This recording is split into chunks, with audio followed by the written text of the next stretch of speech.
को यही लग रहा था कि मैं जीतूंगा और मैं जीता ही हूँ भाई। मेरे को तो ऐसा नहीं लग रहा कि मैं हार गया। अरमान भाई और मेरा भी एक रिश्ता था साथ में कि वो मेरे बड़े भाई जैसे थे, मुझे गाइड करते थे। चीजें ऐसी है जो शायद नहीं उछालना चाहिए था, उनको कान वान में आके बोलना चाहिए था मुझे। और जैसे वो मेरी पीठ पीछे बुराई करते थे, ये भी मुझे अब पता चल रहा है। बहुत अच्छी बॉन्डिंग है, बाहर आने के बाद भी हम वैसे ही दोस्त हैं, हमारे बीच कुछ बदला नहीं। वो जीती तो मुझे खुशी हुई, तो उसको भी अच्छा ही लग रहा है। वो मेरे लिए खुश है, मैं उसके लिए खुश हूँ। कुछ एलिगेशंस मेरे ऊपर लगे थे, कहीं मुझे ऐसी जगह रखा गया, मेरे साथ कुछ गफलत हुई। नितिन भाई, आप तो सोते सोते यहाँ पहुंचे हो, आप सब देख रहे हैं, सबके सामने में बैठा। और किसी भी आर्टिस्ट से एक मीडिया वालों को ना हमेशा इज्जत से बात करना चाहिए। निधि भाई, बिग बॉस से बाहर आकर सबसे पहले तो ये बताइए किया क्या? पहली चीज मॉम डैड को हक किया और फिर म्यूजिक सुना, क्योंकि मैं म्यूजिक से बहुत दूर था। और म्यूजिक ऐसी चीज है जिससे मैं दूर रह नहीं सकता हूँ। बहुत मुश्किल से मैंने वक्त गुजारा बिना म्यूजिक के, तो मैं बाहर आके ढेर सारा म्यूजिक सुना जो मुझे पसंद है। हिप हॉप की वाइब में फुल खतरनाक म्यूजिक सुना, बहुत मजे किया। मैं पार्टी किया, मतलब साइलेंटली। मेरी पार्टी कोई लैविशली नहीं होती है, क्वाइटली होती है। अलग टाइप की पार्टी करता हूँ, मेडिटेट करता हूँ, अकेले रहता हूँ, सुकून में रहता हूँ। तो मैंने अपने साथ एक क्वालिटी टाइम स्पेंड किया, फिर दोस्तों से मिला। और कुछ दोस्तों से अभी तक नहीं मिल पाया क्योंकि मैं बहुत बिजी हूँ, और अभी मैं सबसे मिलूंगा धीरे धीरे। और मेरा बर्थडे भी आने वाला है, तो बहुत मचाने वाला है। तो इस बार बर्थडे जो है वो धमाल, जी, अलग बिल्कुल। कुछ, क्योंकि कहीं ना कहीं एक बहुत वक्त बाद, बहुत स्ट्रगल आपके करियर में रहा, एक बहुत जी, वक्त जी। बाद एक ऐसा मोमेंट आया है जी। जो थोड़ा सा सेलिब्रेट करने वाला जी, है। बिल्कुल बिल्कुल। तो उम्मीद थी कि जीतेंगे, क्योंकि बहुत माहौल था एकदम कि Neji will win, Neji will win, Neji will win. जी, बिल्कुल माहौल ऐसा ही था और लोगों को यही लग रहा था कि मैं जीतूंगा और मैं जीता ही हूँ भाई। मेरे को तो ऐसा नहीं लग रहा कि मैं हार गया। मैं वहां तक पहुंचा, लोगों का दिल जीता और मेरे दोस्त ने ट्रॉफी जीता, तो मुझे जीत वाली पूरी फीलिंग आ रही है। जिस तरह से लोग मुझे प्यार कर रहे हैं सोशल मीडिया पे, रस्तों पर, एरिया में, मुंबई में, हर जगह मैं कहीं पे भी जा रहा हूँ, लोग मुझे देख रहे हैं, पहचान रहे हैं, बात कर रहे हैं, प्यार दे रहे हैं, फोटो खिंचा रहे हैं।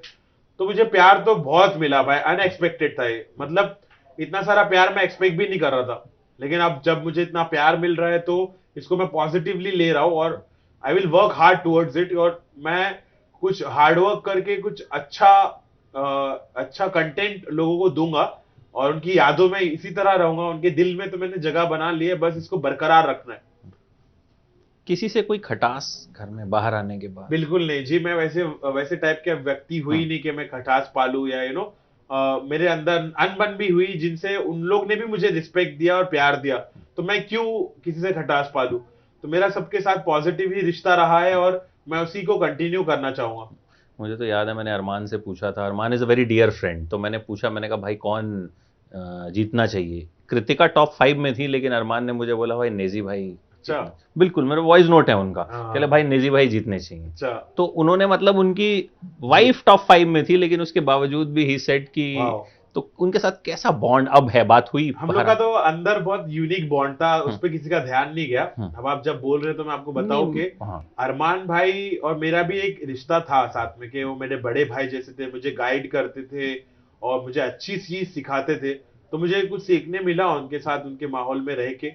और मैंने जैसे उनको टॉलरेट भी किया, थोड़ा समझ के लिया और बहाने बहाने से चाय वाय भी पिया उनके साथ। तो मुझे मजा आया उनके साथ, मेरे को कोई शिकायत नहीं है। कुछ चीजें ऐसी है जो शायद नहीं उछालना चाहिए था, उनको कान वान में आके बोलना चाहिए था मुझे। और जैसे वो मेरी पीठ पीछे बुराई करते थे, ये भी मुझे अब पता चल रहा है। तो सब अपने अपने तरीके से गेम खेल रहे थे, तो मुझे कोई शिकायत नहीं है उनसे। अच्छा, अब बिग बॉस से हट के थोड़ी सी आप, क्योंकि बहुत सारे लोग आपके बारे में बहुत कुछ जानना चाहते हैं, आपके पुराने पुराने इंटरव्यूज की रील्स बहुत वायरल हो रही हैं। पहला रैप आपने बनाया कब था? पहला रैप मैंने 2012 में बनाया था, जब मैं कॉलेज डेज में था, आज से 10-12 साल पहले। और मैंने औरतों पे हो रहे अत्याचार के खिलाफ एक रैप बनाया था कि जो लोग औरतों के साथ मिसबिहेव करते हैं और जो लोग औरतों को सही से ट्रीट नहीं करते हैं, मैंने उस बारे में रैप बनाया था। क्योंकि मेरे जज्बात वही थे उन दिनों। बहुत सारे शॉट चल रहे थे दिल्ली में, इधर उधर बहुत सारी जगह बहुत सारे शॉट चल रहे थे जो नाकाबिले बर्दाश्त है। तो मुझे बहुत गुस्सा आता था और मैंने पूरी तरह से गुस्से में बुरी तरह से उनको डिस किया था। और मैं बोल रहा था तेरे हाथ पैर तोड़ दूंगा अगर आइंदा से तूने मेरी देश की औरत को इन निगाहों से देखा तो, वगैरह वगैरह। तो मैंने औरतों के लिहाज से रैप बनाया था। तो याद है वो रैप अभी कुछ? इतना खास हाँ, याद नहीं है, क्योंकि लेकिन बहुत ये याद वक्त है हो कि गया। मार दूंगा, तोड़ दूंगा, चीर दूंगा, फाड़ दूंगा, औरतों को अगर अदब से नहीं देखा तो आइंदा ये गलती करना मत, क्योंकि हम लोग बहुत डेंजरस है। तेरे को लगता है कि इन औरतों के साथ कोई नहीं है, लेकिन तेरे को सच पता नहीं है कि हम सब खौफनाक है, खतरनाक है, और हम सब इनके साथ है। तो अदब से रहे, औरतों के साथ तमीज से रहे, और अच्छे से बर्ताव कर, क्योंकि तेरे घर पे तेरी माँ बहन भी है। उनको उनको याद रख, उनको भूल मत, और आइंदा ये हरकत मत करना। नो गफलत। एक आपके ऊपर फिल्म भी बनी गली बॉय, जिसमें आपने कहा कि बहुत कुछ उसमें ऐसा दिखाया गया जो सही नहीं था और उसके बाद आपको नुकसान ज्यादा हुआ। हाँ, तो उसमें ऐसा था कि फिक्शनलाइज स्टोरी थी, और डायरेक्टर का जो मन कर रहा था उसने वो की, और उस वक्त मैं इतना पावरफुल नहीं था कि मैं रोक सकूं उस चीज को। और मैं चाहता था कि मूवी में कुछ और दिखाया जाए, जो असली कहानी है वो दिखाया जाए, लेकिन ऐसा नहीं हुआ। तो अब मैं जब वापस इंडस्ट्री में आ रहा हूँ, सीन में आ रहा हूँ, तो हो सकता है कि मैं एक रिवाइज स्टोरी के साथ एक और मूवी बनाऊं, जहां पर मैं सच्चाई बताऊं, और जो सच था वो लोगों के सामने आए। तो मुझे लगता है अब तो अपना कैरेक्टर आप खुद ही प्ले कर सकते जी हैं। बिल्कुल। अब तो इतना प्यार लोगों से मिल रहा है कि जी। मुझे लगता है कहीं ना कहीं। अच्छा, एक चीज जो एक आपका एक वक्त रहा जब थोड़ा सा आपने ब्रेक लिया, आप गायब हो गए थे, वो क्या वक्त था, कहाँ थे आप उस वो वक्त मेरा बहुत बुरा वक्त था। मैं कुछ ऐसी चीजों में फंस गया था जो मैं नहीं बताना चाहूंगा। वक्त? कुछ एलिगेशंस मेरे ऊपर लगे थे, कहीं मुझे ऐसी जगह रखा गया, मेरे साथ कुछ गफलत हुई।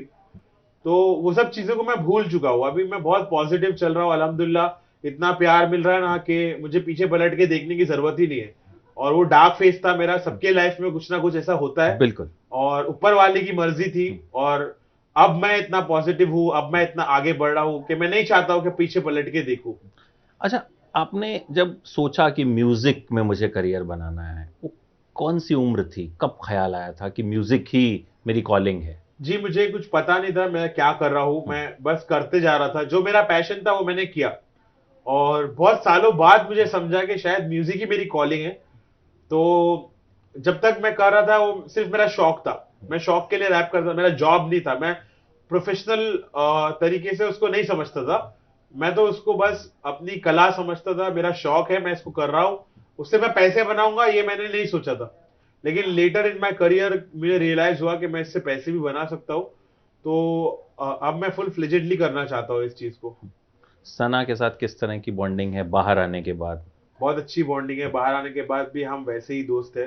हमारे बीच कुछ बदला नहीं, वो जीती तो मुझे खुशी हुई, और वो ये सोच रही है कि मुझे इतना प्यार मिल रहा है, तो उसको कुछ ऐसी तकलीफ नहीं हो रही कि विनर मैं हूँ, नेजी को प्यार ज्यादा मिल रहा है।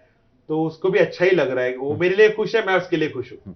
तो अभी निजी भाई आगे क्या कुछ करने वाले हैं, कौन सा कोई नया गाना आने जी, वाला है, क्या नया प्रोजेक्ट? गाना आने वाला है, नई नई म्यूजिक वीडियोस आने वाली है। बहुत कुछ एक्साइटिंग करने वाला हूँ, कुछ यूनिक करने वाला हूँ, क्योंकि मैं अभी थोड़ा डेवलप हो गया हूँ as a rapper, as an artist. Yes. मेरे अंदर तब्दीली आई, बदलाव आया, अब मुझे एक वाइडर ऑडियंस देख रही है, तो उनको कैसे केटर करना है, I am working towards that. और मैं मेहनत कर रहा हूँ, फोकस रह रहा हूँ, और कुछ अच्छा करने वाला हूँ इन फ्यूचर। दोबारा अगर बिग बॉस के घर में जाने का मौका मिलता है, बिग बॉस 18 में, तो जाना चाहेंगे? हो सकता है जाओ, हो सकता है हम्म। ना जाओ, हम्म। कुछ बोल नहीं सकते, हम्म। डिपेंड करता है मैं क्या कर रहा हूँ अभी लाइफ में, करियर में। और अगर मैं बिजी रहा तो शायद नहीं जाऊंगा। हम्म। एक आपको लगता है आपके तरह का बंदा जो मतलब अपने हिसाब से 5 बार नमाज भी पढ़ता है, जो किसी को ज्यादा कुछ बुरा नहीं बोलता है, ठीक है, कि क्यूट लोगों की नजरों में, तो वो कहीं ना कहीं बिग बॉस के घर में अगर वो नंबर 2 तक पहुंचा, तो ये चीज दिखाती है कि जरूरी नहीं है कि लड़ाई झगड़े करके और 100 तरह बिल्कुल के प्रपंच करके ही बिल्कुल बिग ये, बॉस जीता जा हाँ सकता है। बिल्कुल यही है कि मैंने एक एग्जाम्पल सेट किया कि हम लोग बिना लड़ाई झगड़ा किए हुए भी इस शो में आगे बढ़ सकते हैं। इस शो का जो एक कॉन्सेप्ट था कि लड़ाई झगड़ा करना है, एक दूसरे को नीचे गिराना है, कम्पीट करना है, तो उसको मैंने चेंज कर दिया। मैंने प्रूव करके दिखाया कि मैं टॉप 2 में पहुंचा बिना मसले किए, बिना किसी के ऊपर कीचड़ उछाले, एग्जैक्टली। एकदम पॉजिटिव रह के, अच्छे से बातचीत करके, अच्छे रिश्ते बना के मैं कामयाब हुआ। तो मैंने एक एग्जाम्पल सेट किया है, आई थिंक। आपको सबसे फेक इंसान कौन लगा घर में, जो आपको लगा हो कि यार ये मतलब वो नहीं है जो ये दिखा रहा है? ऐसे तो कोई नहीं लगा कोई मुझे। लगा आपको, मतलब सब लगा कि हाँ, सब अपना सब? अपना हम्म। गेम खेल रहे थे हम्म। कहीं ना कहीं। हम्म। हम्म। तो जैसे एक लास्ट सवाल मेरा ये रहेगा कि कई बार हमने देखा कि आप गुस्सा भी हुए, प्रेस कॉन्फ्रेंस में थोड़ा सा गुस्सा हुए, बाहर आके भी गुस्सा हुए, तो वो क्या था कि मतलब थोड़ा इरिटेट हो गए थे सवाल से? एग्जैक्टली या मतलब नहीं, तुम सही समझे मेरे जज्बात को। मैं कभी कभी इरिटेट हो जाता हूँ यार, मतलब उसने डिसरिस्पेक्टफुली बात की। पहली बात तो मेरे को बोलना ये शुरू किया कि नितिन भाई आप तो सोते सोते यहाँ पहुंचे हो, आप सब देख रहे हैं, सबके सामने में बैठा, और किसी भी आर्टिस्ट से एक मीडिया वालों को ना हमेशा इज्जत से बात करना चाहिए, जैसे आप कर रहे हैं, जैसे दूसरे लोग करते हैं। मेरे से ना सब इज्जत से बात करते हैं, और मैं बहुत वैसे ही हूँ कि आप इज्जत दो तो मैं इज्जत दूंगा। आप डिसरिस्पेक्टफुली बात करोगे और आप सोचोगे कि मैं अच्छे से लूं उस चीज को, तो इतना भी बोला नहीं हूं ना मैं, थोड़ा तो मेरे अंदर भी रिएक्शन रहेगा। और मुझे अच्छा नहीं लगा रिएक्ट करके, सच बताऊं तो I don't want to react on anyone, और मैं किसी को अपना गुस्सा ऐसा नहीं देना चाहता हूं। तो मुझे ऐसा लगता है कि आइंदा वो इस बात का ख्याल रखे, इस वजह से मैंने थोड़ा गुस्सा किया उससे। और वो बहुत वायरल भी, वो पहली बार ही था शायद नेजी का गुस्सा हमने देखा। जी। उसके बाद आपने बताया भी कि मैं जो है मैं आसमान की तरफ इसलिए देखता था कि मुझे नमाज का वक्त जो है वो, क्योंकि शायद मुझे लगता है बहुत सी चीजें हमें जो दिखती हैं वैसी होती नहीं। तो वो शायद किसी को ये चीज पता नहीं थी कि आप नमाज के लिए ऊपर देख रहे हैं या कैसे कर रहे हैं।